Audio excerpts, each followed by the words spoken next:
Σήμερα δεν θα με πιάσουν. Μαρκάρουν στενά και όπως μπορούν, μα σήμερα δεν θα με φτάσουν. Το θέλουν πολύ, μα εγώ πιο πολύ, γιατί είναι μέρα για γκολ.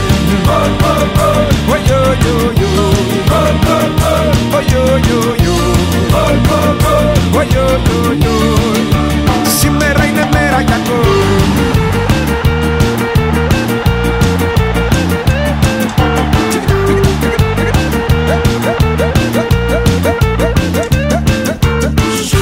Σε μια λάνα που εμείς τη λέγαμε Μαρακάνα, παίζαμε Μπάρτσα, Γιουβέντους, Ρεάλ.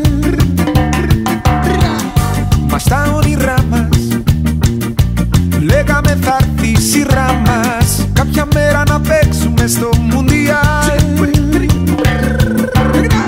Και χιλιάδες καρδιές σε όλη τη γη θα χτυπούν μαζί με τη δική μας.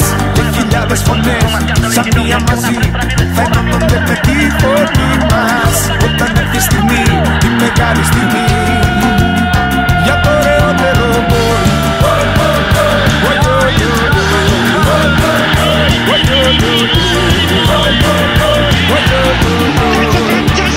Για το ωραιότερο γκολ. That's the goal they've all been waiting for.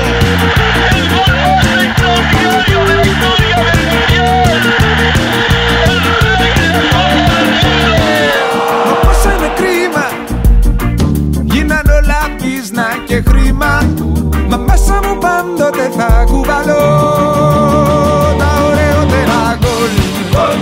Τις πιο παλιές, τις παλιές, τις πιο μεγάλες στιγμές, τα ματωμένα μας γόνατα, τις προσευχές κι όλα σαν να ήταν χθες. Τις βρισιές, τις ευχές, τις πιο μεγάλες στιγμές, τις συνδρομένες φανέλες σαν να ήταν χθες. Τα ωραιότερα γκολ.